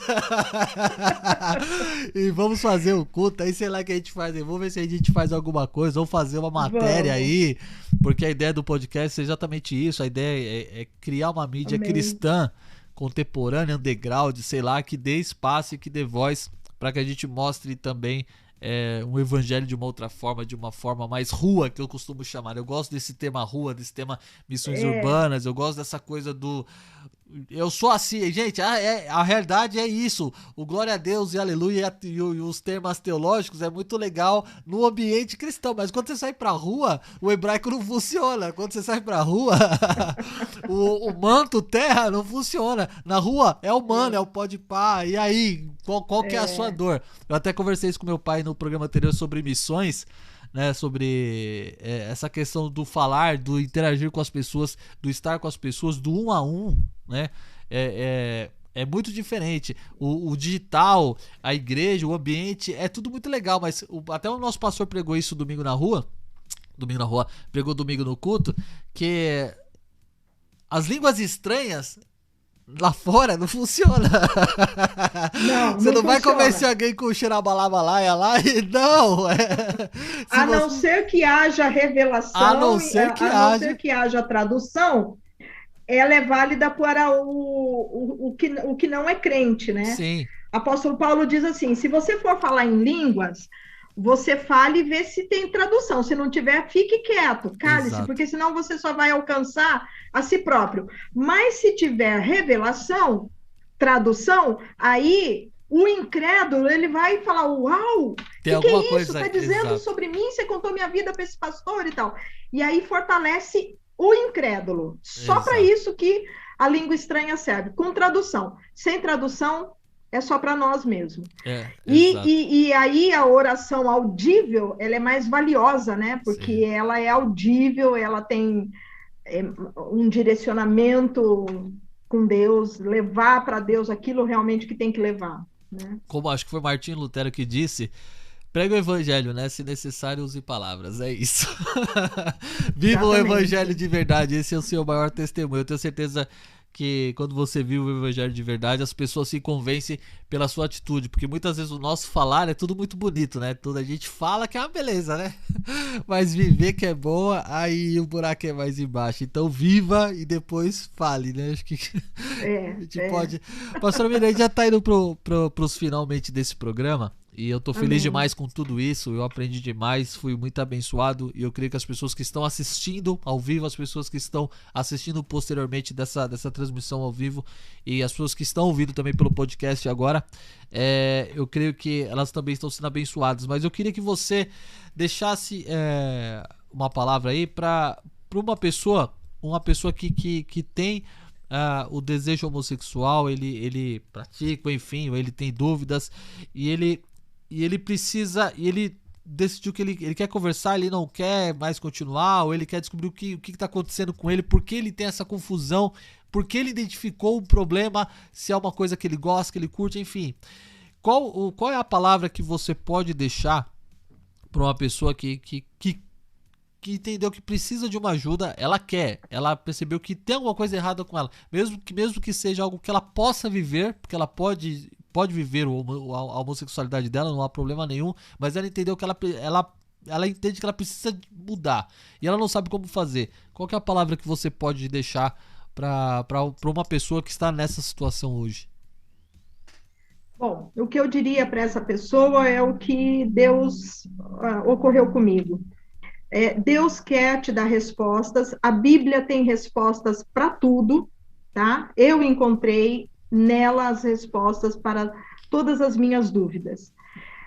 Um segundo passo, dê um passo em direção a Deus e Deus também dará um passo em direção a você.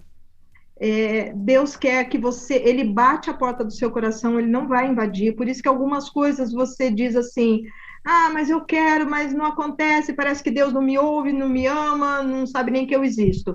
Ele sabe que você existe, ele te ama, ele quer profundamente demonstrar o amor dele para você, e por você, ele quer te ensinar a existência da tua vida, quem você qual é o significado da tua vida, mas você tem que entregar seu coração para ele, sem essa procuração de plenos poderes, que você outorga na mão do Senhor Jesus, que ele é o justo advogado, ele é o advogado, e Deus, o seu Pai, o justo juiz.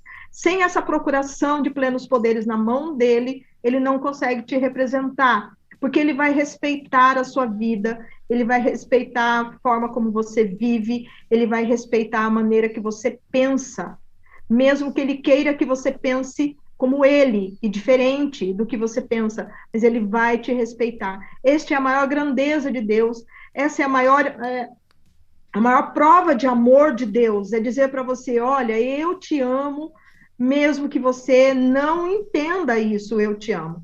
E mesmo que você não me conheça o suficiente, eu continuo te amando. E mesmo que você diga não para mim, eu continuo te amando. Porém, eu gostaria que você dissesse sim para mim, sim, para que eu desvende um mundo à sua frente.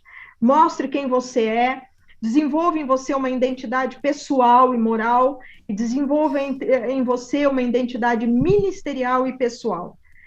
E espiritual, que você se encontre nesse mundo espiritual, porque é lá que está o segredo da vida. Nos achegarmos, a Bíblia diz, se achegue ao Senhor, e Ele se achegará a vós. Jesus quer hoje entrar no seu coração e trazer para você as respostas que trouxe para mim, porque eu também busquei resposta, levei anos atrás delas, mas eu encontrei. Mas eu tive que dar os meus primeiros passos. Deus estava ali comigo, juntinho, que nem uma criança que dá os primeiros passinhos, o pai coloca os braços em volta para a criança não cair. É assim com a nossa vida espiritual, o Senhor vai estar ali, pertinho, para não deixar a gente cair. E se mesmo caindo, o Senhor nos levanta. A Bíblia diz que o cair é do homem, o levantar é de Deus. Então, Deus quer uma experiência contigo, entrar no seu coração com liberdade e com autorização para transformar e mudar a sua vida. Permita hoje que Deus mude a sua vida. Permita hoje que o Senhor entre no seu coração e seja dono do seu coração. Enquanto o meu coração não tinha um dono, não tinha um proprietário, eu andei errante. Andei em dúvidas e sem respostas. Mas quando eu passei uma procuração de plenos poderes para Deus, para ser dono do meu coração e da minha consciência, tudo começou a mudar. É um processo longo? É. Tem uma receita de bolo para isso? Não. Cada um vai desenvolver o seu tempo, porque cada um tem uma estrutura humana, um estilo de vida, uma característica pessoal. Então, cada um é cada um. Mas a forma de Deus nos amar é a mesma. O quanto Ele me ama é o quanto Ele também te ama. O quanto Ele quer provar seu amor por mim é o quanto Ele quer provar para você o seu amor. Venha para Cristo hoje e eu te garanto que Deus tem vida eterna para você. E Deus tem ainda neste plano de vida terrena uma vida de transformação, de alegria, quer enxugar as lágrimas do seu rosto e quer tirar o vazio do seu coração. O vazio do seu coração tem um tamanho, se chama Jesus. É o tamanho de Jesus dentro do seu coração. Venha para Cristo e eu te garanto, pela minha experiência de vida, que Cristo transforma vidas, transforma coração, tira você de onde você estiver, homossexualidade, droga, prostituição, pornografia, adultério, bebedice, onde você estiver. Se você falar, Senhor, me ajuda a sair daqui, Deus te tira. Deus vai na sua direção. Há passos que você vai ter que dar sozinha, mas há passos que Deus vai na sua direção. Confia no Senhor. Deus tem muito para te dar. no nome poderoso de Jesus. Amém? Amém. Feliz demais. Vou até subir a trilha aqui um pouquinho. Vou dar uma trilha pro ritmo. Pastora Miriam, feliz demais pela tua presença. Amém. Obrigado mesmo. Eu que agradeço, imensamente a oportunidade e a liberdade de poder me expressar da maneira que eu me expressei. Que Deus alcance muitas vidas através desse áudio. E, Thiago, que faça o seu canal ser uma bênção. Amém. Vai bombar no nome de Jesus aí. Amém. Se a gente conseguir ajudar pelo menos uma pessoa a encontrar Cristo, eu já fico feliz. Já tá ótimo, já tá ótimo. Missão tá feita. Pastora, a gente tá encerrando já. Eu queria que você deixasse as suas redes sociais, que você falasse do seu livro, onde que as pessoas acham. Eu vou deixar todos esses links na descrição do post, tá? Então, fica tranquilo, pra você que tá acompanhando, não tá vendo nada escrito aí, depois se for o caso, eu subo o vídeo de novo com todas as descrições, tudo bonitinho. Ou então vai ter lá também no site thiagoaugusto.com.br. Vai lá na página de álbuns, áudios, podcasts, Thiago Talk Show, vai ter lá toda a descrição bonitinha também, vai estar na página do Facebook, eu vou mandar pra pastora Miriam também, vai estar nas redes sociais dela, mas eu queria que você, pastor, deixasse aí suas redes espaciais interplanetárias, onde as pessoas te acham, do seu livro também, como é que tá o livro, onde compra, quem quer consumir, enfim. O livro tá em edição, tem mais 3 vindo aí, legal, né, em construção, mas o meu autobiográfico tá em edição. Legal. Já está escrito, já passado pela primeira revisão, mas eu no decorrer do dia a dia da vida, a gente Sim. vai, às vezes, procrastinando um pouco aqui e ali, os desafios vai sufocando a gente acaba não saiu no tempo que nós deveríamos, que nós esperávamos, mas está saindo, em nome de Jesus. Então, quando sair esse livro, por favor, avisa meu pai, eu falo direto comigo, agora a gente tá com a ponte de ligação direta, tudo nosso. Me avisa que eu quero trazer você aqui de novo no Thiago Talk Show, ou no outro podcast que tiver no ar, não sei ainda, mas a gente vai marcar alguma coisa pra gente poder falar desse livro então. Amém, amém. E o maior meio de comunicação conosco é pelo perfil do Facebook, MEGB, Movimento Ex-Gay do Brasil. Lá, todas as notícias, todo o nosso caminhar, tudo que a gente faz, a gente vai postando lá e as pessoas vão sabendo através disso. Então, o caminho, o site também está em processo de construção, legal, né? E eu sou analógica ainda, né? Eu não sou desse meio high-tech nessa era digital rápida no gatilho. Eu ainda me perco um pouco aqui, um pouco ali. Então, mas ali no Facebook, as pessoas que entrarem ali, vai ter novidades, viagens, tudo que a gente faz, legal, a gente posta lá. Maravilha. E lá tem meu WhatsApp, pode entrar em contato comigo se quiser também, e todo mundo é muito bem-vindo. Maravilha, então vou... como e você lá sabe, tem muito testemunho. Eu ia falar isso agora. Lá doido. Eu vi um ressentimento que eu falei, caramba, mas eu não vou falar nada aqui não. Você vai ter que ir lá na página do Facebook e ver, porque tem vários contando fotos antes e depois, transformação, como é que Jesus fez. E eu acho que vale a pena. Se é curioso, vai lá. Umas coisas lindas lá. Tem muita coisa, vai lá, segue a página, se inscreva. É lógico, se você for pra bagunçar, não vai. Agora, se você quer conhecer o projeto, quer conhecer o trabalho sério, vai lá, veja o que Deus tem feito na vida dessas pessoas que decidiram por si só permitir essa mudança na vida delas. Então, é isso, vai lá. Chega uns bagunceiros lá, eu bloqueio tudo. Chega um monte de gente bagunçando a página lá, mas eu bloqueio tudo, porque é o único jeito, né? Exato. Mas, amém, a gente compreende. Faz parte. Jesus lá na cruz disse, Pai, perdoa-os porque não sabem o que fazem. Então a gente vai perdoando. Exatamente. Mas chega umas coisas lá bem, meu Deus do céu, eu falo Jesus, amado.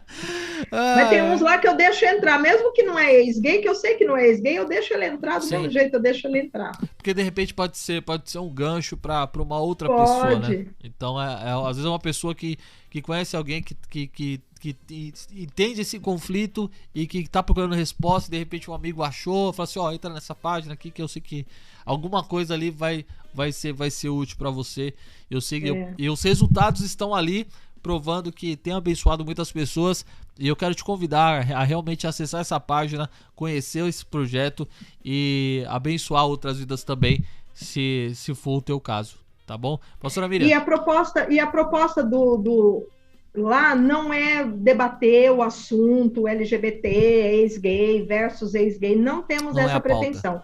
Lá é especificamente para glorificar o nome de Jesus na vida daquelas pessoas que se transformaram. Legal. E, lógico, dar uma notícia ou outra sobre o movimento em si. Precisa. Mas a página é para testemunho mesmo. Não tem cunho de debate. Tanto que tem pessoas que postam algumas coisas fora do contexto, não entra porque não tem esse propósito. Legal. Esse é muito importante deixar bem claro também. Enfim, vai lá, conheça. Eu tenho certeza que vai abençoar a sua vida. Pastora Miriam, obrigado. Deus abençoe. Eu que agradeço a oportunidade. Muito, muito obrigada também. Tamo junto. Precisar, chama nós. Qualquer coisa, junta eu, você e meu pai. A gente faz uma... Nós, mano. É nós na fita. Meu pai mandou aqui no YouTube, disse que ele também foi no Tio Cássio, mas não me levou, né, seu fofarrão? Deixa você. Só me levou lá na linha de Vasconcelos lá, mas já tá bom. Tá bom.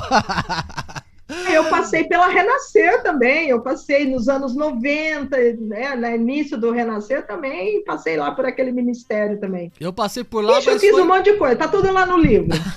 Vamos aguardar esse livro sair. Eu passei por lá também depois dos anos 2000, mas se um dia eu lançar meu livro eu conto tudo isso daí. Gente, o Thiago Talk Show vai ficando por aqui. Pra você que assistiu, pra você que ouviu, Deus abençoe. Siga todas as redes espaciais interplanetárias, o Instagram, @Thiago Talk Show, no Twitter, o podcast não tem Twitter, vai lá na página do Facebook também, @Thiago Talk Show. Tem as minhas redes sociais também aqui na descrição desse programa, caso você queira acompanhar esse cara que vos fala. Fique à vontade, tamo junto e misturado. Até o próximo Thiago Talk Show. Que Deus abençoe. Lembre-se, se você tá no YouTube, se inscreva, ative o sininho e tal. Diga. Se inscreva, ative o sininho, vai no canal da pastora Miriam Flores também, que tá aqui também no canal. Que mais? Enfim, deixe seu comentário, compartilha com as pessoas. O podcast também está nas principais plataformas digitais: Spotify, Deezer, Amazon Music, Apple Podcast, Deezer. Tá tudo lá. Aplicativos de podcast, ouça. A vantagem do podcast é essa, que você pode ouvir em qualquer lugar, no seu carro, no avião, lavando louça, fazendo faxina, tomando banho, você ouve do jeito que você quiser. Agora, se você quiser acompanhar o áudio, também fica à vontade, Facebook, YouTube, a gente tá lá, tá bom? É isso aí. Amém. Subindo a trilha, porque, outro canal, esse canal aqui não tem nada, tá vazio, ó, esse não tem nada, vamos ler esse aqui, ó. Pastora Miriam, que Deus te abençoe. Obrigada, graça e paz pra todos. Um beijo, tchau, tchau e até o próximo Thiago Talk Show.